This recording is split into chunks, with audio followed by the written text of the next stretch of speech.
Welcome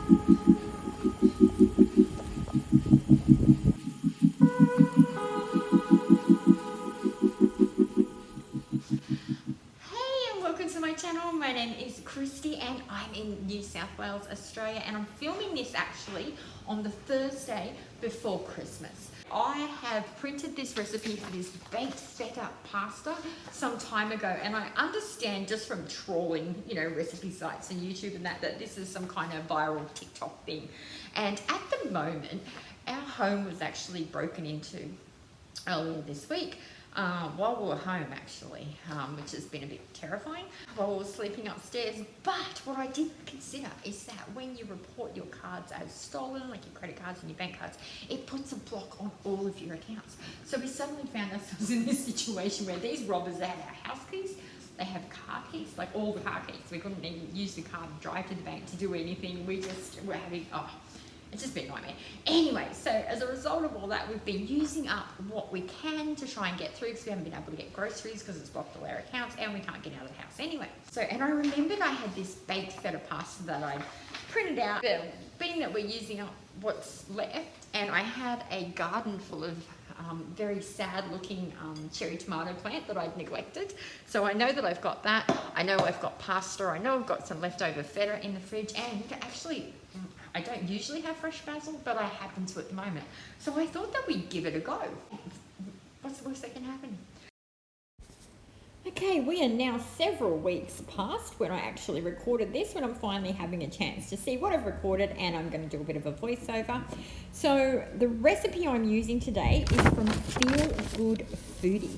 So I head out into the very, very sad looking veggie patch there and tried to salvage as many of these cherry tomatoes as I could. So the actual recipe calls for 2 pints of cherry tomatoes, which is really difficult to convert, being that pints are generally a measurement of a liquid. So what I did get, I popped on the scale so you can see there, and it ended up being around 870 grams, which was good enough for me. I preheat the oven here to around 200 degrees and grabbed out some salt, pepper and olive oil and laid the cherry tomatoes down. Now the recipe calls for half a cup of this olive oil. I just sort of eyeballed it and probably used around half a cup. And then I just put the salt and pepper on top, and we're going to smush that around a little bit so it's nice and combined. Now when it comes to the feta, the recipe says, what does it say? It says an 8-ounce block of feta, which when I did my conversion worked out to be around 226 grams. So what we have right here is what I have left. So I do have some feta in the fridge. It was only a 200 gram block, I think, or something like that. And I used a little bit off of it already. So this overall, this recipe is probably a tiny bit smaller than what the TikTok recipe calls for. So you're just going to pop your block of feta in the middle, and then we're going to want to flip that over and get that also coated with the salt and pepper and the olive oil. And apparently it's important that the tomatoes are well packed in there and that they're all touching each other. That's meant to help. I ended up drizzling more olive oil over the top at this point, and to make sure that it covered the cheese as well. Now I have to tell you, I did not have high hopes for this at all. I really thought it'd be a bit sad. So I head over to the pantry and grab some chili flakes. Now the recipe I'm using doesn't call for chili flakes, but I've definitely seen others do it. So I thought I'd sprinkle some of that on top just to give it a bit of something, because I really thought this would be quite bland. It certainly is looking a little bit ordinary.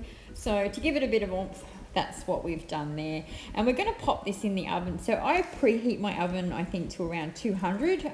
It said 400 degrees Fahrenheit in the recipe, and according to Google, that's around 200 degrees Celsius. So we've just popped that in. I can forget about that now for a bit and just worry about the pasta. So the recipe I'm using suggests 8 ounces of pasta, which I understand comes to around 226 grams. So I'm using spiral pasta here for no other reason than that's just happened to be what I had the most of in the cupboard. Pop that in and get that boiling on the stove. Now, one of the things that this recipe and others said is to keep a hold of your pasta water. So that's starchy water that you've cooked the pasta in. You want to keep hold of that, because if the recipe needs it, if it's a little bit dry or something, then you can actually add the pasta water if you need to. Look, I probably scooped in maybe a couple of tablespoons of the starchy pasta water at the end, but really it didn't need it. So I just popped a colander into my glass bowl and sort of strained the pasta that way so I could retain the water. I was a little bit worried about my glass bowl at this point. I really didn't think it through, but thankfully all of that worked out. And I could see by this point that the things were coming along nicely in the oven. Everything was bubbling. The tomatoes were starting to blister, but I was a bit worried that the feta still looked a little bit, blocky. But anyway, I went and grabbed my basil. I said, don't usually have a small basil plant in the house. I do have some out in my garden though. But we just pulled off what we could there. Now the recipe itself actually calls for, let me have a look down here and see, a 1/4 cup of packed chopped fresh basil. So I definitely didn't use that much, I don't think. But anyway, we just washed and chopped that up, and then it was about time for this to come out of the oven. All in all, I think it was in there for around 35 minutes. Popped it out. It looked good. I could see that it was bubbling away. But again, I was definitely thinking this was going to be a little bit bland maybe and a little bit ordinary. But we added in our minced garlic. So this says 2 garlic cloves in the recipe, but look, I'm too lazy for that. So I just threw in a teaspoon or 2 of that, added in the basil, and then you're just going to stir it around. And at this point, it smelled amazing. So I was still a little bit concerned about how it might taste, but it definitely smelled fantastic.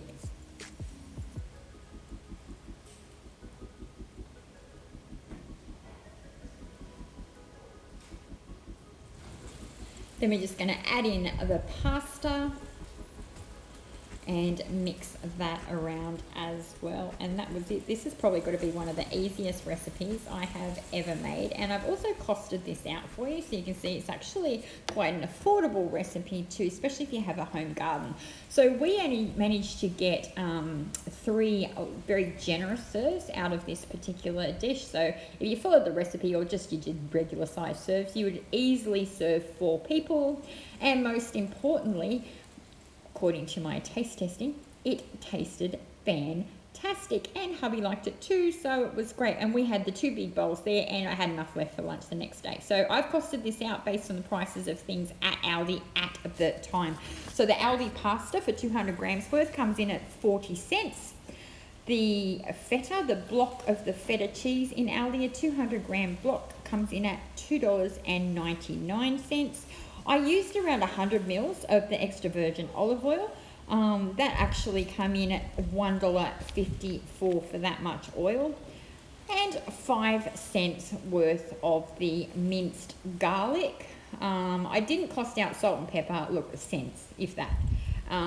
So I assume most people would have salt and pepper in the cupboard. And this little potted herb of basil was actually also $2.99. So altogether for me, the recipe comes to $7.97. Easily serves 4, making it just $1.99 per serve. I think you could add another $7 on if you had to buy your own cherry tomatoes. And that is it for me today. If you enjoy this kind of content, please be sure to give this video a thumbs up. Leave me a comment down below, and I'll see you next time.